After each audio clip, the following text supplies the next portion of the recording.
Hello, my name is Adiola, and I'm here on behalf of Arise Magazine, which is the official magazine of the Overseas Fellowship of Nigerian Christians, OFNC. Today, I am here with Professor Bamidele Adebisi, and today we're going to be having a conversation about our theme for this year, which is My Sheep, Hear My Voice. Professor Bamidele has been kind enough to agree to the leading of the Holy Spirit for him to be our headliner this year. And he's going to give us some insight into his life and share his perspective on the theme. So, Professor Bamidele, just tell us a little about yourself, first of all.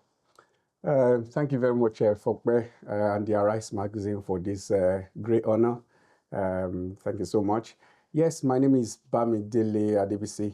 In terms of what I do, I work at Manchester Metropolitan University. I'm a professor in Intelligent Infrastructure Systems at the Department of Engineering. So my background is in electrical engineering, but I went on to study some other aspect of communication systems, energy systems, and I use technology in managing infrastructure broadly, but mostly, in solving societal challenges. So in terms of other aspect of my life, I'm married. My wife is Yetunde Adebisi, and I have two lovely children, Okwemi, who is now 18, and Modupe, 15. Thank you. Amazing. Thank you. So let's go back a little bit, right? Let's talk about little boy Dele. How was growing up for you? What was it like growing up as a boy, as a teenager? Tell us a little about that. So in terms of growing, I was born in a town in Kwara State, Nigeria, called Ilorin. So an interesting city. Born to a family that moved from Ondo State, another part of the country, to Kwara State. But I was born there, a family of six. At about, I think, 8-year-old and a half, my mom passed away, sadly. So we had to relocate to our village in the Ondo State for me, about 2 years until I completed my primary school. And I came back to Ilorin where I had my entire secondary school. Another thing growing up that was very interesting and unique was that when I came back to Ilorin, in the period between finishing primary school and waiting to go to secondary school, my elder brother introduced me to his friend that had a newspaper business. So I started working for him as an admin staff, helping him to, do admin in the office. But I discovered that people that were selling newspaper were making more money than me. Even though I was just 1.5 at the time, I kind of asked him to give me the opportunity to sell. He thought I was too young. Anyway, he gave in at some point. So I started selling newspaper myself. I started getting commissions, but the number of paper I sold instead of just getting fixed payment. Interestingly, I raised enough money to pay my school fees. In secondary school, my first day in secondary school, I was able to pay for my school fees, bought my uniform. I will never forget the shoes I was wearing called Bata Bata at the time, very, very posh shoe. I bought all that through what I did for myself, which was really good. I didn't even think about maybe it was affordability from my parents or not. It was just I raised the money and I had the money. Why not?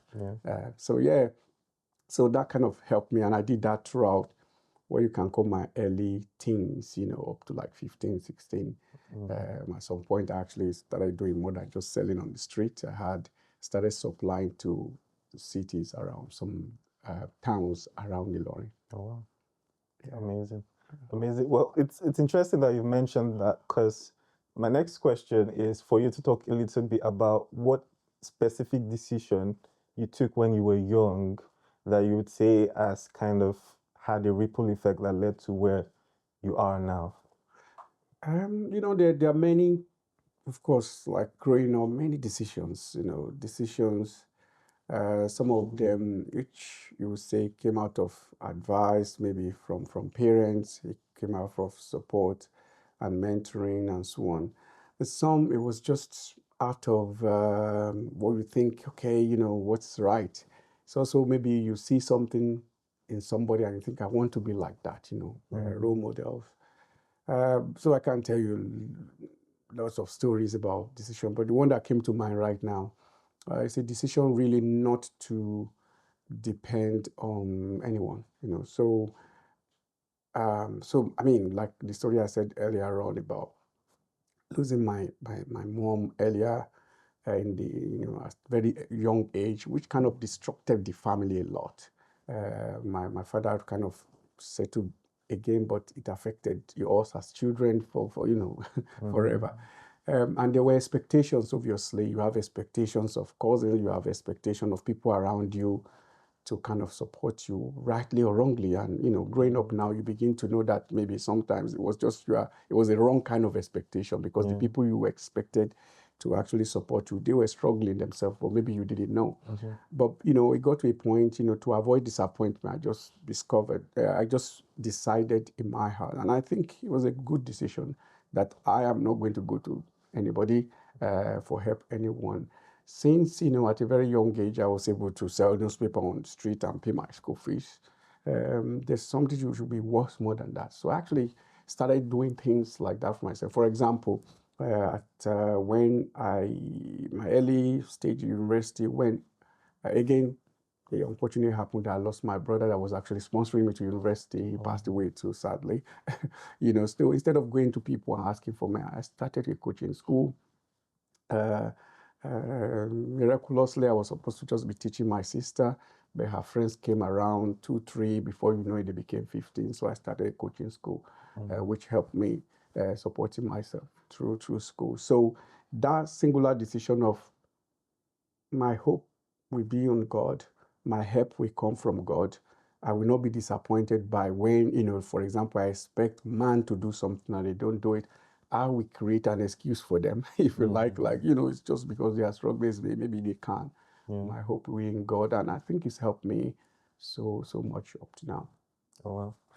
It's interesting actually, because a lot of people actually depend on other people too. Especially in my generation, we seem to be entitled to people just giving us things, and just going through life just begging and receiving without actually standing up for yourself and making positive decisions. Yeah, but just to cut in a bit there, because the what I came to realize as I become adult is actually that when sometimes you didn't even ask, you don't even know what those people are going through. Even your parents, people around you that you think you expect, even the government, name it, everybody's going through something. People are struggling, and part of life is that people don't want to overshare to even scare you more. So there are so many things that are actually being cover up for sometimes in the name of for your own good. So as a result of that, you don't even know why they can't do it. All right. So, but what I found also is that when you have less expectation of people, you will be a happy person, and you'll be people with high gratitude. What it means is that every little thing, for me, no matter how small you do for me, I will forever be singing your praises, because I didn't expect anything. So when little things, small gifts, whatever, when I start shouting about you, you'll be so amazed that, what is it? For me, it's big. Why? Because I wasn't really expecting anything. And that is not to put you down. It's not to say, I'm saying people, they lack the capacity to help. It's just that I know people too are struggling, and they have a lot to do for themselves, for their own family and so on, and then to put more burden on them. Thank you. So I think that's a good segue into our next question, because we should start talking about the theme actually. So our theme for this year is My Sheep Hear My Voice. And obviously you've talked about how you started to walk the path of independence a little bit early. So can you talk a little bit about how you would say you hear God personally? Talking about as a child, as a teenager, as an adult now, how do you hear God? Okay, so as a person, even from being a teenager, from being, even when I was not sure I was a Christian, if that makes sense, because there were times then I realized, oh, even that time I was calling myself a Christian. I wasn't actually a Christian. In terms of hearing God, I think what I would say is consistent with me is that, okay, there were different stages. There was a stage when I thought I was a Christian. Then later I realized, oh, that wasn't Christian enough. Then, oh, now I'm a Christian.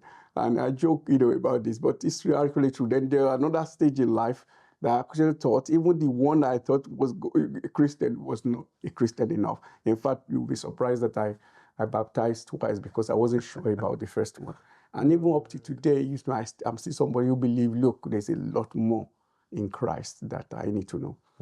But one thing that is consistent in all this is that my desire, the Bible talked about when you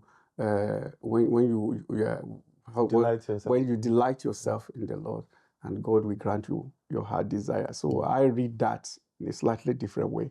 I actually believe God has a desire. It's God that owns the desire originally. As you delight yourself in the Lord, you know Him more and more. It is not God that is changing. It's not God that is suddenly revealing anything to you. It is you that your eyes is now clearing up and you are seeing better. All right. So, and that is why, because His desire is kind of becoming, you are now seeing His desire and now becoming your desire. Yes. You understand? So it's like God is giving you your heart desire. No, but it's actually God giving you His desire. You receiving the desire of God. And I think that's the common thing in terms of hearing God. So back to about hearing God. So for me, I can't really tell you specifically that as a Christian, there's this thou says the Lord, oh, I hear Bamidele. And I say, yes, Lord, the sons hear it. But there are things in my life that I can tell this is from God. And the reason is because it could have come from anywhere else. So now I can give you loads of examples of where I will read from the Bible, things that I've read before, or I will hear a message, or it would just be that I sleep and there's something in my heart that just, started resonating, and I start studying, and I know, man, God is asking me to pay more attention to this. So, for example, recently I just, somebody just came to my house, was reading this magazine, and by the time I finished the story about building on the rock, okay, instead of building your house on a sound. And I read the story, and the story normally is like a foolish guy who is not building. And actually, the story got turned around. And what came to my mind, I believe God was saying, get a PhD. So I was like, okay, get a PhD. PhD is basically pursue God, is the P, because in that passage in the Bible, it says, come to me. So pursue God, go with Him, and so on. And then the next one, he said, you hear, is the one who hear me. You understand? And the third one is that who do what I say. So actually, first and foremost, you have to, before you even, the guy who is called foolish in the Bible, you understand, is a Christian. You understand? Because the guy who is already in that domain. So we are not talking about you if you are not even pursuing God at all. Now, when you hear God is an advanced thing. To be foolish in God, maybe it's a good thing. you understand? So it's just not good enough. So you pursue God, you hear Him, but pray that there's no trouble, which you cannot guarantee. It's no guarantee in the Bible. So if there's no trouble, no wind, no rain, no storm, you are fine. You pursue Him, you hear Him. You pursue Him, you hear Him, and you shout at Him every day, giving Him a list of what you want, no problem. But if you really want to be solid in Him, do what He say, PhD. So this, when I say hear God, this is how I believe God has. I shared one earlier on about, I was just reading another passage about something, and the word that came to me, ruthless. All right, so ruthlessness, get things that you want. It doesn't matter who gets trampled upon. It doesn't matter. You just be successful anyhow. That's ruthlessness. Okay, in the word ruthlessness, I just saw Ruth, and I studied the book of Ruth. I started looking at it, man, determine, somebody's compassionate, commitment, a mentor. You follow the mentor. You choose to serve the God, of that God. But you are hardworking. Wake up very early in the morning. Go into that farm. Will not return forever. Did not sing her own praises. When Boaz met Ruth, You understand? Ruth was saying, why are you so kind to me? He said, I have heard everything you did to your mother-in-law. She didn't talk. She wasn't the one shouting. It was what she did, you understand, that changed her life. Just look at the story. Because she was Ruth, she was patient, she was committed, she listened to God, she did all this right thing. You understand? She went into Boaz's life. The whole of story of call me Mara, bitterness, don't call me pleasant, Naomi, changed completely because one person decided to be Ruth and not to be ruthless. Wow. I was one day, so, this one was reading the Ruthless and Ruthless. I was reading a book. The Get a PhD, I was reading a Bible, all right? This one, no Bible, nothing. No I was just fasting I went to, I think it was South Korea. I was for a project and I had one day to myself. And that day I just locked myself in the room, praying and so on. And I just heard that word, balance. Again, that's why I cannot say how thou said the Lord, because, with Samuel, God actually called him, go and tell Eli, and it was very clear. My own, nothing clear. It was just balance. I was just, what's this balance? Balance. And again, the Bible passage I've never linked like that came to my mind, and I went to read it.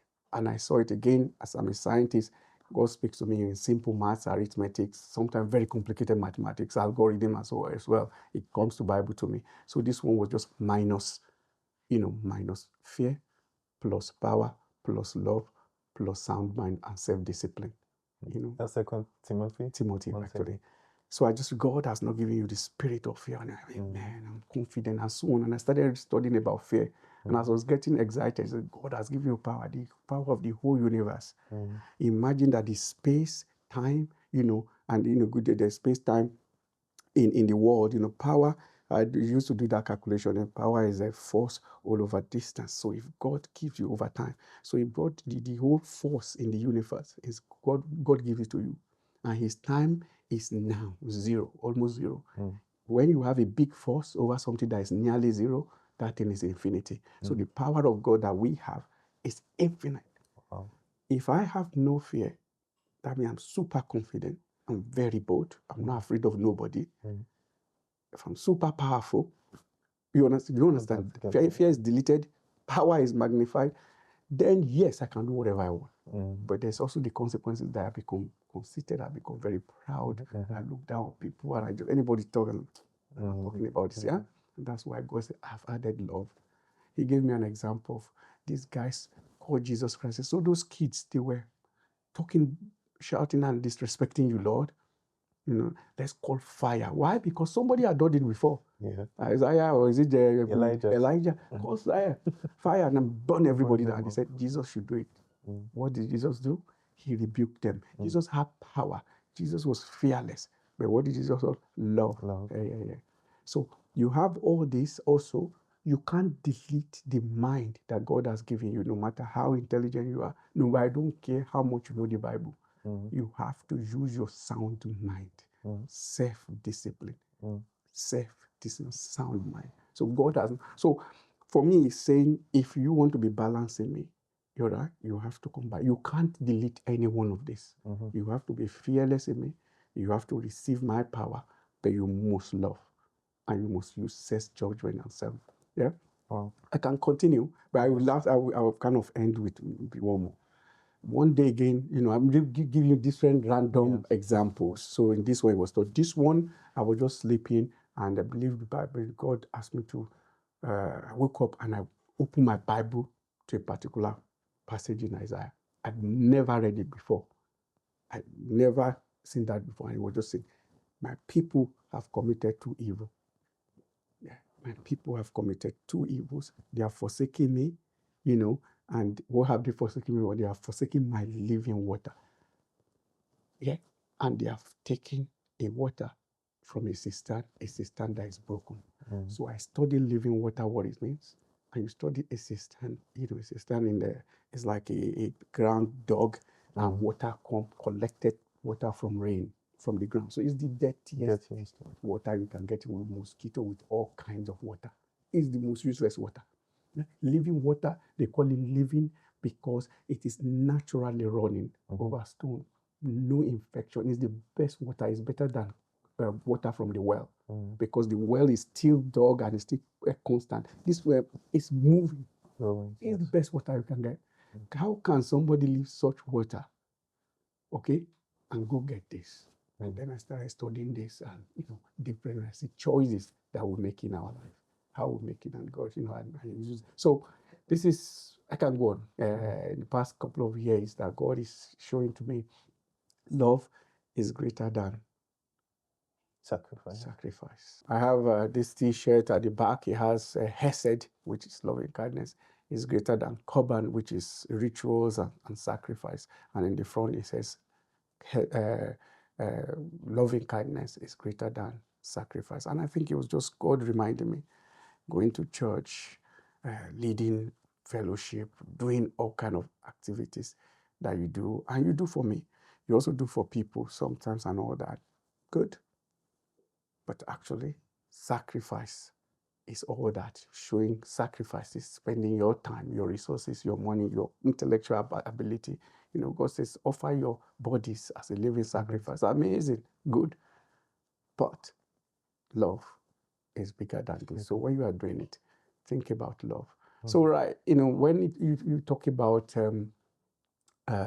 hearing from God, so for me, it's really like this, that I believe at every stage in my life, in practical things, I was going through certain things last year, major decision I was going to make and so on. And it was really, really very difficult.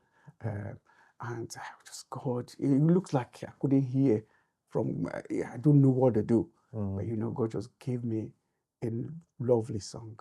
I have heard that song. I can't remember now. So it's God, we work it out. God, we work it out. One thing I know. And that was in the morning, I would just play. And so when I had to make a phone call, an email, or whatever regarding this same situation, I just, God, we work it out.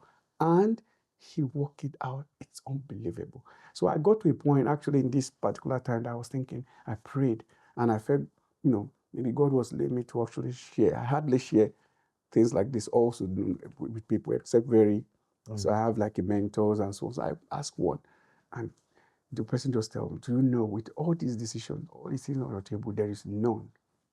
And that's why I knew it was God. So there's none that you pick that is actually not good. So you are really, really blessed of God. They are all good. And I thought, it's actually true. Okay? But he said, God is a God of who has interest. So I said, I don't understand. I said, okay, good. So what I'm thinking is that God is, he has an interest, so he wants the maximum reward. So ask your decision, in all these things in front of you, which of them will bring maximum reward, impact to God, not to you, because to you, any of this will do what you want for you. But for God, which one? And I said, well, even harder, because I don't know. So then I went back to the song, God. So at that time, I just now 100% release myself into whichever one, Lord, I'm going. And he did it in a miracle as well. So yeah, just to wrap up, as you can tell, I can go on and on, whether about my children, about relationship at work, different things. There are times when maybe I had like an encounter with somebody and it looks like that, that situation put you down and you wanted to fight, like challenge it, and I would just feel something in me that asks me a question. And that question, most time, is not about the person. It's really about me, challenging me. Is that, do you think that's pride? Do you think 5 years ago you could have said this? Then I realized, had God not be on my side, I wouldn't even be in the position to be saying, I deserve this, I don't deserve that. And I relax. On 12 hours after, 24 hours after, that thing is totally dissolved, disappear. I didn't even need to lift a finger. So I believe God speaks that way. And finally, on that topic, we can pick it up later because it's the theme. I also find that I've met many people, many, in all walks of life, travel abroad, here, home, that we just be chatting the way I'm chatting with you like this. Nothing spiritual. We're not talking about God. We're not talking about something like that. And I'm just speaking to them and just, wow. And it's just amazing how he unlocks something, okay, totally, that even I don't know. One particular lady once, we were just having a chat like that, and then she started crying. And what did I do? She is from the East, east, no, the East of the world, like the Middle East. And I sang a song, okay, in Yoruba language. Wow. So she was saying something about something, and then it was a discussion we're having, and I just said, my grandmother had this song that she would sing, and I sang the song, all right, and I interpreted in English, and she started crying, telling me different thing in her background. It changed her perspective, changed how she's going to live her life from that on. But I've had people going through major challenges in life, okay? And as they're telling me, if they told me like 5 minutes ago, and this is how I know it's God, because I have opinion maybe of that issue, maybe of them. So if they are told me, or somebody they said something, I know what I'm going to say.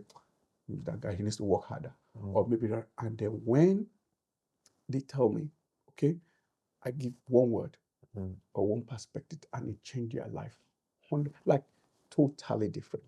For me, it cannot be me. It can be God speaking. Like someone who was going through, it was debt, it was really heavy, and this person, and I said, Bros, you are not owing money. He said, you don't understand this. I said, no. You have invested.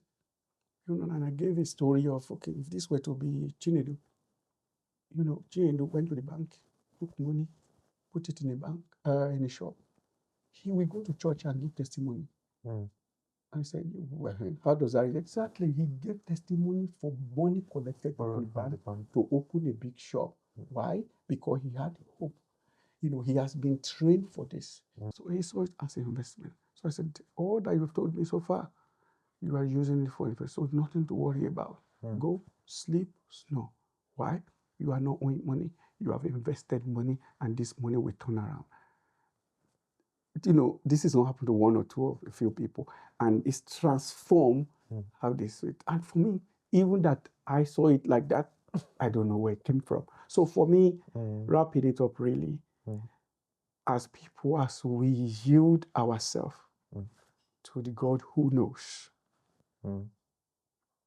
You're talking about sheep earlier on. The characteristic of a sheep is that it's a sheep. You understand? So when you say the Lord is my shepherd, one thing in that sentence, when we read Psalm 23, that we need to be careful of is that inherent in that one sentence is that you acknowledge I am a sheep, that I am not a goat.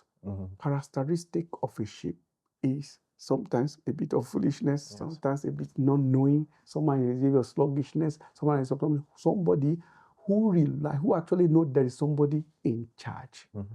If there's somebody who is in charge, that person is in control, and you are kind of under that person, you are a sheep under that person. That is first start in hearing from God.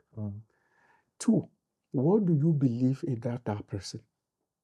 Okay, because if that person has the capacity to take you to field that is the best, that person in the midst of the enemy, he invited your enemy to a big party in order to celebrate you.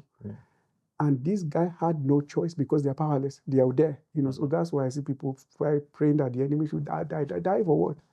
They should come to the party where I'm being celebrated, when I'm collecting my award. I'm being where I'm being given Nobel Prize. You understand? So I think it's number one, admitting that you are a sheep.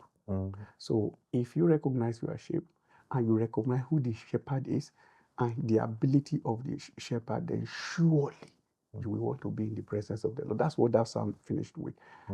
And sometimes, yes, we might not get it right. Sometimes it may not be 100%.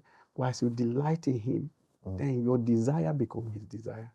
So, and then ultimately, it means like you are hearing from Him. So that's the way I kind of see hearing of God. And I, all through my life, in many situations, sometimes I'm just going to like a place, or I'm traveling, I'm going to say, I want to see X, Y, Z person, or I want to do Y, and so on. That's my desire. That's what I'm praying for. I come back from the place and I just see 2 out of 5. Wow. And I start praying to thank you, Lord, because you have not allowed me to see 3, the other 3. And the one person I never planned on the list, I meet them, and it changes the whole of the story of my journey. And it looks like, oh, maybe this is the only reason why I'm here. So for me, because I actually admit that there is someone who is in charge, who knows better. I have a vague idea of what I'm going. He knows better. He orders my step, I believe. Thank you. Thank you so much. That was a lot of wisdom, to be honest. But I want us to bring it to a smaller point of view now. As Nigerians who have moved over from Nigeria, and we're now here in the UK, also as a married person, as a father, how would you say everything you've talked about now in terms of hearing God, receiving a specific word for specific situations and stuff like that, how was that applied to your getting married, for example, to your picking a line of career?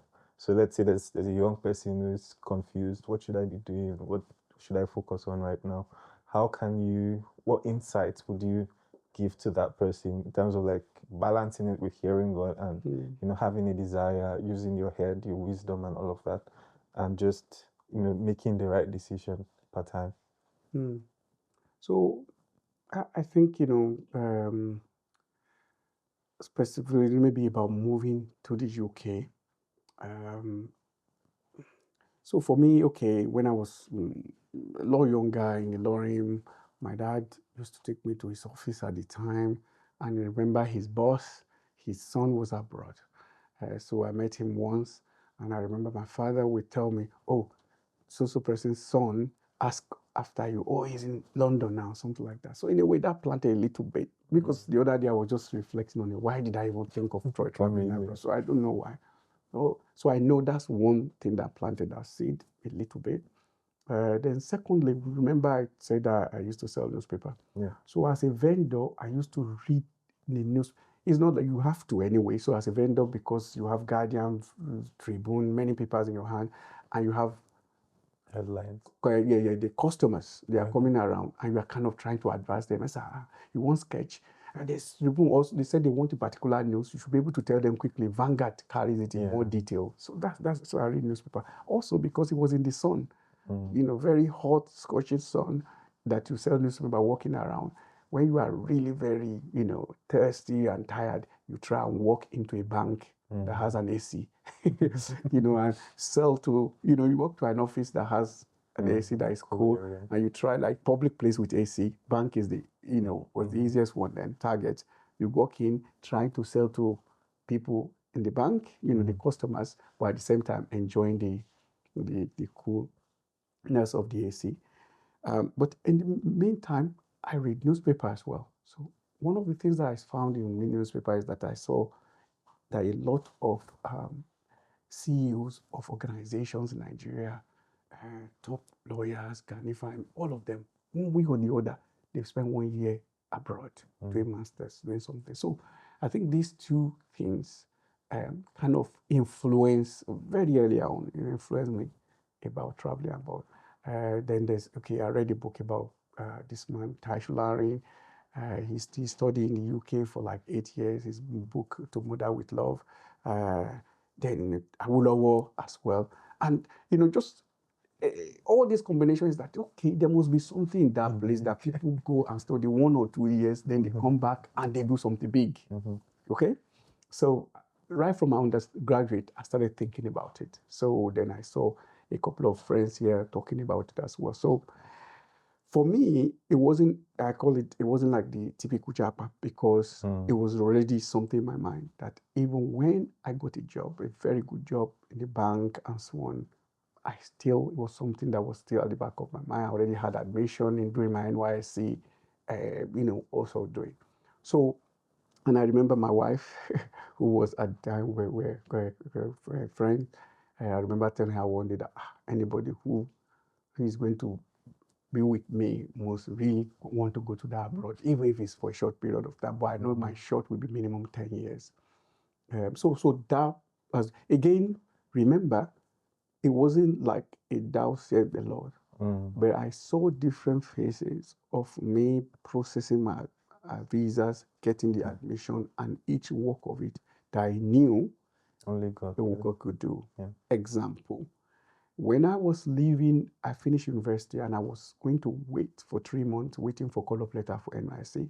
I prayed to God. I said, God, I needed help because I study electrical engineering. My computing skills not that good. I need money to get to go to a computer school and go and learn more about writing codes and using Microsoft Word, using all this to proficiency. So when I got home, I didn't get one. But I started going around looking for coaching school. And one day, as I was looking for coaches, I saw a computer center. I went in trying to look for, the man said, okay, for you, I will employ you, start teaching here. So I was teaching actually. Okay, then I learned how to use computer. Wow. Then during that period, I prayed also. I said, God, where do I want to serve? I want to serve in a place where that has a telephone, I can get access to internet, and if they send letter to me, it will get to my table instantly. Do you know why? Because I want to start applying abroad. So I didn't ask for the oil company, I didn't ask for it. So bank was the perfect place for me. So even when I was retained after NYSC and I started, getting some good money, I still carry on pursuing. But God did it in such a way that my visa did not come until I solidified my relationship with my wife about marriage and everything. So by the time I arrived, she joined me like 6 months after, and the rest is story. So even what I'm saying is that even though, like I said, I didn't hear God saying go abroad, but I realized that my desire and things that I want to do in the future is actually linked to this. Okay, to all this.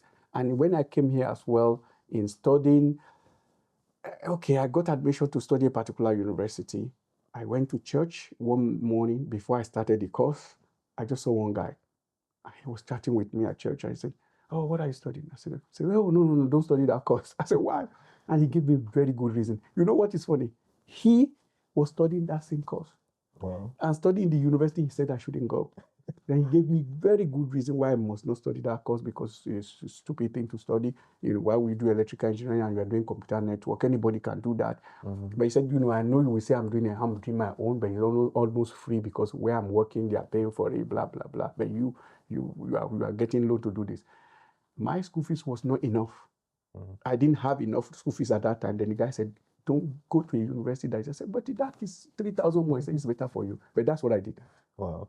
Okay, and that changed the whole story for me in terms of my career. So again, the same in terms of faith, where God guiding you, God helping you in different ways. And sometimes you can't put your hand to it exactly, but I can see the outworking of it, and that's enough for me. That's enough for me. So in making a choice about marriage, in making a choice about career, in making a choice about even career development and so on, we pray as people, okay? Like I said, PhD earlier on, you pursue him, you try to hear him through his word. You will see that I've given example of mentors. Yeah. I've given example of books I'm reading, watching, listen to the right message, kill those Facebook, those things that are not developing you. If you start spending more time on things that don't move you forward than things that move you forward, check yourself. That one does not need too much prayer. Or focus your prayer on God. Please let me be focused. Okay, not that you are pushing to bring money. No. You are spending more time on things that are not moving from. Solve that one first. So then do whatever then you hear, do it. Okay, be like Ruth, right? Be determined, but be hardworking. Wake up early in the morning, do that job. And the place that you are, don't be a guy they know for causing trouble. Be a guy they know for solving problems. I asked one of my colleagues one day, I said, if you were manager, do you want to hire yourself? And this guy never answered me this question, but it changed him. Again, that's talking about hearing from God. This guy, he left changed. So I said, because you come to me, the reason why I can speak to you now is you say, okay, you respect me, you want me to mentor you to leadership and things like that. But I want to tell you one thing as somebody who manages others. when I'm sleeping in the night, when I'm thinking about my senior manager wants me to deliver in my team.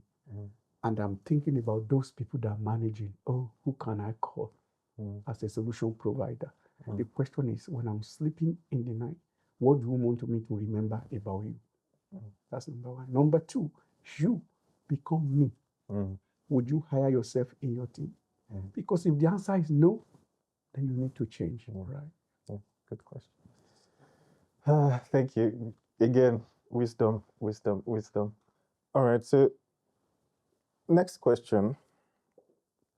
We know you've led the OFNT as a fellowship before, and with the OFNT turning 60, I believe, very soon, can you talk to us a little bit about your leadership experience in terms of how things were when you got there, how you ran the fellowship, and what do you see in terms of like the OFNC's future as well? Okay, so thank you. So I think OFNC is an organization that the impact of OFNC in my life, in my family, I don't really know how to quantify. So I was somewhere one day and I remember people kind of talking about maybe we should start paying association fee as if it's a professional body. And I said, how much are you going to pay to the OFNC? Really, it will be something that you need to decide in your heart what you really want to give to support this cause, because it's just amazing. Personally, what I've benefited. So I will start with how I joined the OFNC, because it's an interesting story. So the OFNC, I was at Lancaster as a student doing my master's at the time. I heard from one Nigerian guy that came to the university to talk to us about African Caribbean. So when he realized that, oh, I'm in Nigeria, so actually it's Dr. Efiaki today. So he realized that, oh, you're in Nigeria, there's this naming ceremony on so day. So it happened to be OFNC. The girl was born, and we were having the ceremony on during the fellowship. So I went. So I actually went, if you like, for that naming ceremony and the jollof rice. It was amazing. So really enjoyed the rice, enjoyed the fellowship, but more than that. So I came the next time, of course, because I realized that every meeting they have jollof rice. As a student, jollof rice is very important. So anyway, so I kind of came, but saw more than jollof rice. So we're carrying chairs later, and how are you, sir? How are you, ma? You realize that person is a consultant, and that person is this, that person is that. But you wouldn't know until you ask them. So not until when they tell you, until you actually ask them. So somebody who was just coming from Nigeria, trying to find my feet to meet this kind of people. They're Christian, humble, love God, and they are the top of their. It's just amazing. So that was how I joined OFNC. Jollof rice now turned to like desire for God, and plus jollof rice too, because they still bring jollof rice. So. I charge jollof. So, anyways, but that was it. But they didn't leave me at that point. Before you know it, they gave me somebody who couldn't do financial secretary of the branch. They just said, bro, Dele. Before you know it, after that, I became became the financial secretary of the branch, started beating drum, doing, so you have responsibilities before you know it. Nobody check your background. Okay, next, I was invited, I became a national financial secretary. On that, I argue, I'm now an accountant, plus this is big, how can I be managing 15 branches? Anyway, it was basically forced on me. Then as I was finishing, I'm thinking, these 4 years I've learned so much. Because sometimes they will be speaking in the National Executive Council meeting. I was the youngest here, plus I didn't really, or one of the youngest, plus I didn't really know some of the things they were saying initially. I was, gaining experience. But after 2 years, man, I've learned so much, that it wasn't just impacting what I was doing at the OFNC, but even at work, when I started speaking, people will be looking at you, where did you get that? How, Then I became national secretary again by force, because I was thinking there are older people, there are people more experienced. And then the biggest one was, the chairman. When they asked me to be the chairman, I was just thinking the person that I know you like me, and you are biased about me. But I know many people will disagree with you. Okay, and I had many reasons, on the surface or the physical aspect of it was I was thinking spiritually, look at all these spiritual super, how can I lead them? The successful people, age, and so many things. So those are the main things. But even at the background at the time, I was also like, I think I was already a reader. So I was thinking, man, I really need to put a lot of effort to be a professor now. Okay. So again, that was at the back of my mind that maybe I may not mention, but it was big. It was important too. But anyway, it was impressed on me and I prayed about it. And the prayer that I prayed about it was the same prayer. The answer I got at that time was the answer I got for this interview. Wow. Because this interview too, when you called me to the headline, I was just thinking, look, OFNC is not, and it's true. This is not just humility. This is fact. It's because I know the organization very well. That, OFNC is not really short of good people to be headliner. And if you want me to give you names, I will give you plenty. So I don't know reason why you should call me. I can still wait because there are people older than me, there are people better than me. Maybe my time will come. And that's what I was thinking for the chairman until God, I believe the word I heard that day as I was reflecting. And again, I heard for this, I share with my wife also, was that, but you go and look for application at work, but feel long application to get promotion. You go do things when it is work, when it is outward, you don't mind fighting to go to the next level. But when it's things of God, it's like they have to beg you. They have to be, is that the way you would answer? God, I'm sorry. So anyway, that's how I became the OFNC chairman. And it was really amazing. It transformed my life. And by the way, about what I was afraid of, all the things I was afraid of never happened. Wow. Okay? What I mean, like, for example, to be a professor, I became a professor like, I think it was a year after or so. He didn't even have, or 2 years, he didn't know sweat. Wow. Okay, OFNC chairmanship did not affect me, but that was my biggest fear. But there are things that I was not afraid of, that I thought, I was the financial director. There's nothing there. When it comes to finance, that was the biggest challenge because we had issues with during the time with our finances in terms of the bank. For some reason, they just said we were doing some project. They closed our bank in one day. Wow. And all those challenges. But I remember one of the chairmen saying to me, Dele, this is why you are chairman at this time. Okay, because even though I was able to pull some of the experience and everything into it, but that was the least of what I thought would be a problem. So back to OFNC. OFNC is a place, where people grow. OFNC is a place where they are not looking for super duper expert pianists, the best drummer, the best preacher. You start preaching from your branch, even when the people know that you are not, the best preacher. But you grow through that. I'm a living testimony to that. You get positions which, in the church, people are still trying to check whether you are good enough to be. So for me, that's how I made the OFNC. That's when I became the OFNC. I thank God I was so able to embrace and support. But that's what I think the OFNC should carry on doing. That it doesn't replace church also. Be active in your church. Do, the best in your church. OFNC should be a place to grow. It's really a place to just develop yourself, grow, be independent. You are not shining, church sometimes there's this trying to compete. It's not what you want to do, but it happens sometimes. OFNC, there's nobody you are trying to please. There's no pastor to please. You are not doing anything to nobody. It's only to God.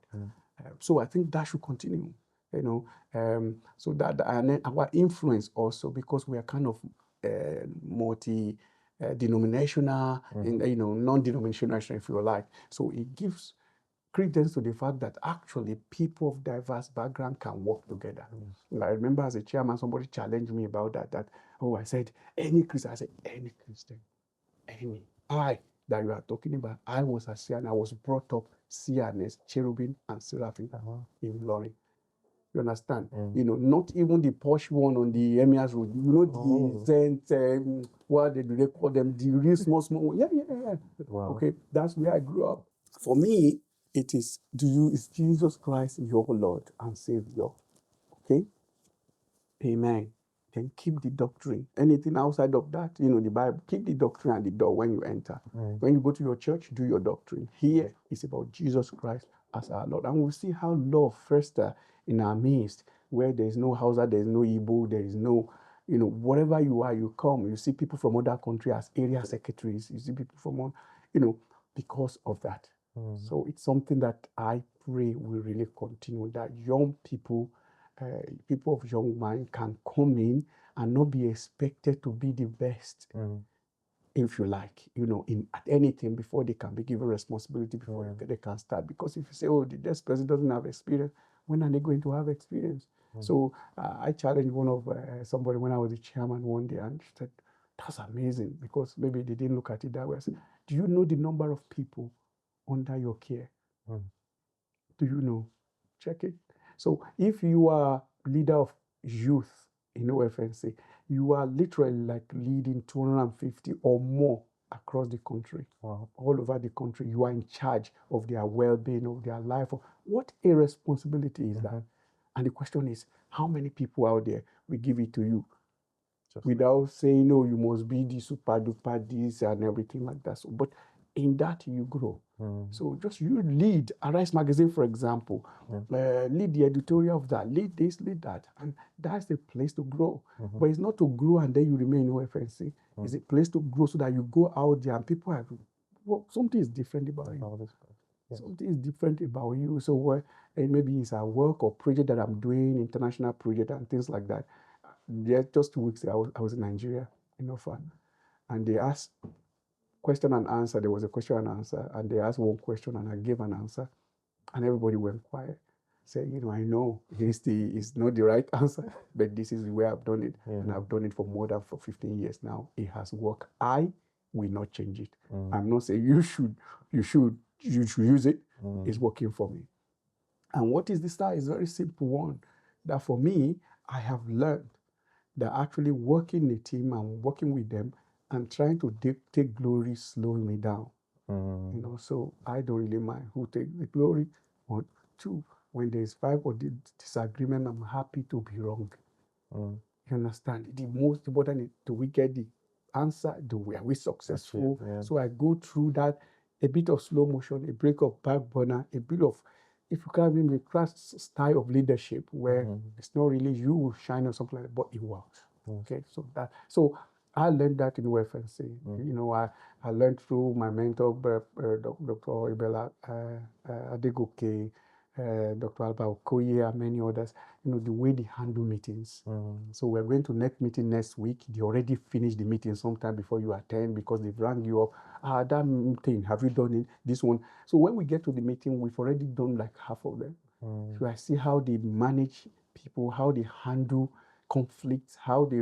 I learned that in the OFNC. And OFNC, when the risk is low, when you fail, people want you to be successful. They support you and they recognize how you are doing your own goal is because of this. At work, or in some places, they want to slash. So, yeah. Thank you. So to just wrap it up, I wanted to give one word. So I heard this sermon once about a pastor was talking about how God revealed to him that in his church, people are in generations. So he talked about the Joseph generation, which will be people under 20. Talked about the Jacob generation, people under 40 and 20 to 40. And then talked about the Isaac generation, 40 to 60, and the Abraham generation, 60 and above. So I wanted to give a word to these generations, just one sentence, one word, each of these words, or generally, okay. So like I said to you off camera, it won't be a word, it will be a bit long. So is that I don't believe in generations, and I don't have to, thanks to this pastor and he's able. And what I love about things like this, that God reveals things to you, God put it in, you can put in a framework and guide your life, and sometimes you use it for years and it's working. Sometimes maybe it doesn't work, you fine tune it. I'm for that as well. Actually, a friend of mine the other day was joking that, more daily, when you have this idea, is the best in the world. Right? In another 5 years, I said, well, if it's not working, I discard it and I pick another one. So because the one that I picked that is better than that one is the best today. And I keep saying it as if it's the best thing before sliced bread. So the same. So for me, actually, I don't particularly do generation.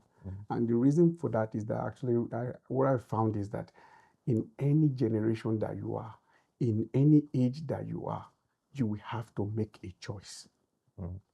I was reading one passage of the Bible. You're a Bible scholar, you'll be able to check it out later. I love the way the message put it. He said, when you go around causing trouble, you will have a bloody nose. You understand? So it's a fact. So if you, 80-year-old, you start messing about, stealing people's things, causing trouble, don't wake up, don't work hard, don't whatever, bloody nose is not far away from you. It has nothing to do with your generation. It's just a principle. Isaac sowed in that land, and after how many years? Only 1 year, he reaped 100 with Dangote. He's the billionaire, right? He reaped 100 flow.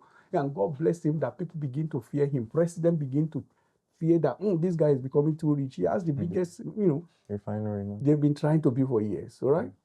Yes. It's a principle of God that you cannot change. It has, in my opinion, nothing to do with generation. As Dangote is making his billion, one guy that is singing a song that, I was, which airport? Paris, you just 2 weeks ago as well. Actually last Saturday, I was just coming from Paris and I went, calm down, whatever. Go. One day I was in one particular in the east, maybe it's Dubai or something, and I sat down. A friend of mine who is from somewhere European, did 4 songs sang back to back. The way he was now dancing to each other because we are this. I said, oh, actually interesting. That's my language. Wow. And you could see from his face that it's not possible. I said, bros, this is, there are some that sound like, and you think, that's a very nice song. No, that's not a nice song. That's not just an African song. That's a Yoruba, because that word is my language. I said, wow. So, and you see these guys, 18, 25, whatever, they are now making money than what some generation, maybe other musicians that have been around for years. Okay, so there are opportunities to be successful anytime. It is, in my opinion, a decision. Cain made a decision to kill his brother at the beginning of the Bible. You understand? Yeah, Jacob made a decision to deceive his at the very beginning. So it's not, all these things is not, Joseph decided to do the right thing. Joseph, when his brother came to him and he could kill them, he could ignore them, he made a decision to say, God wanted you, what you want for evil. Yeah, God turned it. I think maybe I could share as a young person where I decided, okay, in my heart, no, I will never play this game anymore.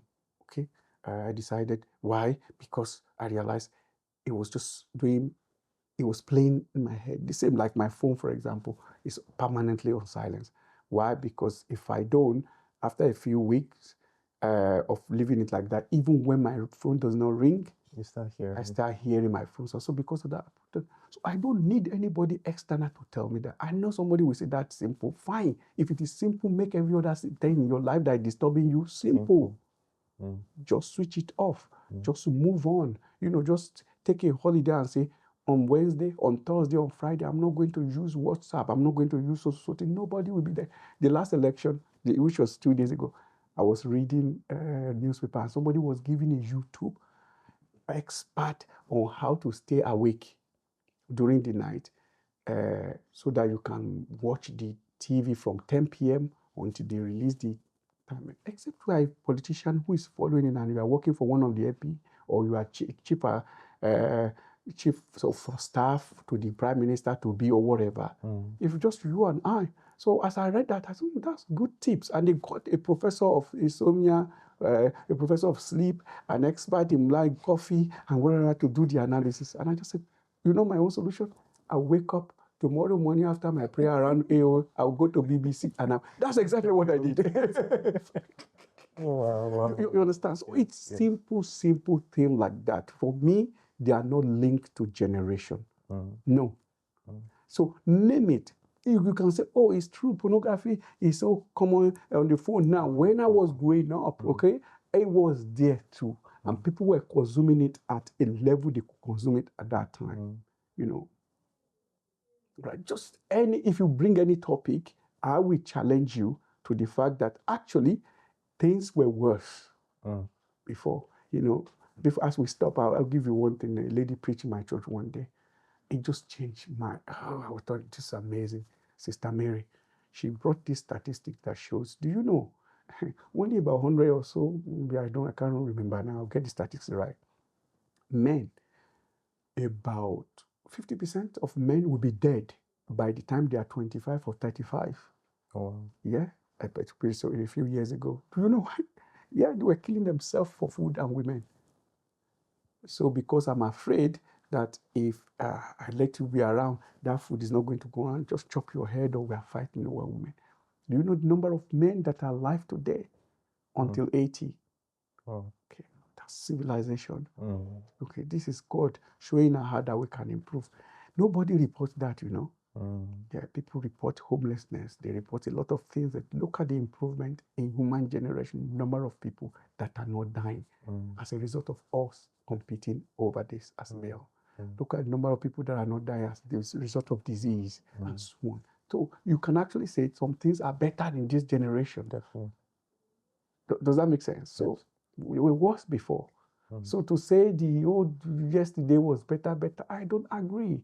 You know, if one day I share my story about this sales newspaper, and I could see from this person I was sharing with face, oh, Lord, magic, and God forbid. I say, you know, if you ask me today, do I want to go through that journey?